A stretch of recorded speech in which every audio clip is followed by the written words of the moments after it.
Hello, fellow art enthusiasts, and welcome to the SumitoMedia Heckin' Museum of Meme Art, or SMOMA, if you like. I'm the curator and today's tour guide, SumitoMedia, and I'm so happy that you could join us in introducing our new collection celebrating Fred the Fish. Come along with me. I've got some excellent pieces that I think you'll enjoy.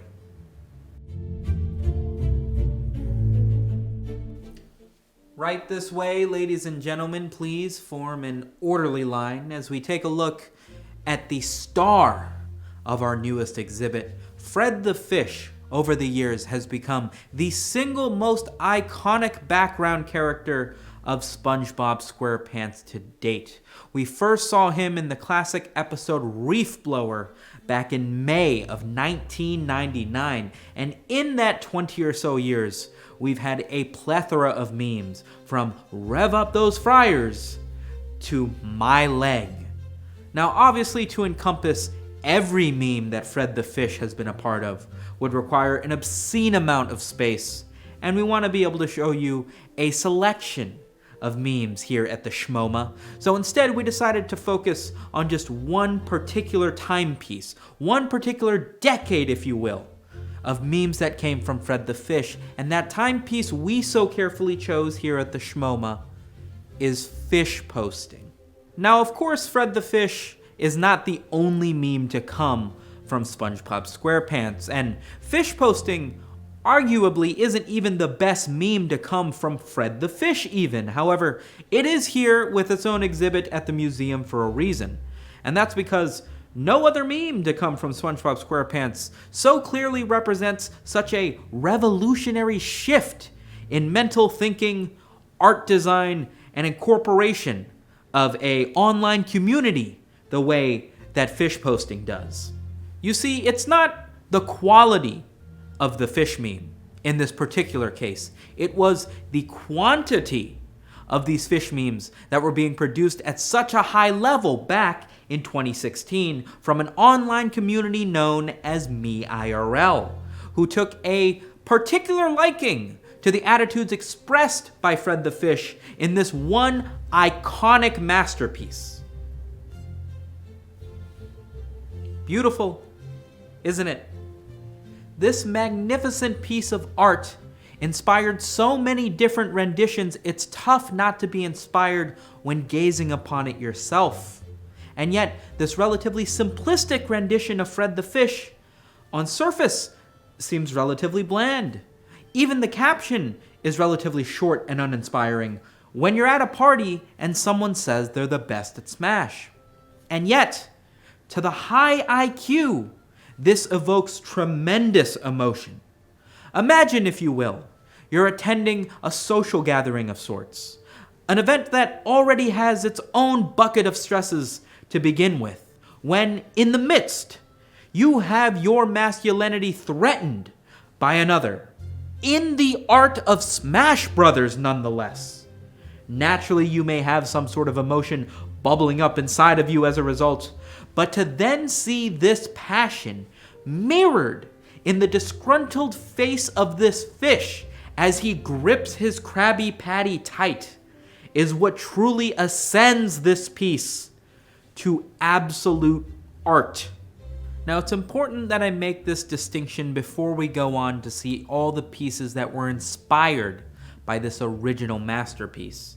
And that is to say that multiple versions of the same meme does not mean that meme is good. We can take a look at examples such as the moth and the lamp meme, where there may have been thousands of different iterations, but over the course of a short period of time, they became less and less inspired. Obviously, Fishposting occurred several years prior to that, but even now we can look back and see that the multiple examples made by these people of Fred the Fish were through nothing more than inspiration, innovation, and a true renaissance of shitposting. Behind me, you can see what art historians now refer to as the twins. Two essentially identical memes submitted to two separate communities on Reddit nearly simultaneously, is what we now believe to have set off the pilot light that ignited the firestorm that proceeded to engulf me IRL for the following week and a half. Clearly, a meme with such a high-resolution rendition of Fred the Fish must have been created in a manic state of inspiration and moral reevaluation, and we can see that in the communities that it was shared with. The meme that's on the left was shared to r/dank Christian memes, and obviously portrays the passion and gratitude that is felt upon worshiping the Lord, whereas the meme on the right was shared with r/me IRL, a community that also feels a tremendous amount of holy satisfaction by sharing rare memes. To take the quality of a meme even higher, when done poorly is just to repeat the same joke. But when done correctly is to take a work of art and turn it into another work of art while changing very little. Does increasing the quality of a meme make it even spicier? When Donald Glover gets into his 40s, will we have to call him adultish Gambino? The universe doesn't have space for the answers to questions like this. However, me IRL did have space to take this meme even further. Even more expressionist art pieces began to show their heads right after this meme gained popularity, and at that point, all bets were off. Anybody with even the tiniest creative bone in their body felt the need to take a part of this revolution that became Fishposting. Now, while every piece of art, including renditions of this meme, do have their own merits and validations to be inspected, but not all are worth taking a look at here at the Shmoma. Now, different artists did take their own medium to this meme, of course. We've seen renditions in cross-stitch, renditions in digital MS Paint, and even continued elevations of the quality of this meme to an almost extravagant extent.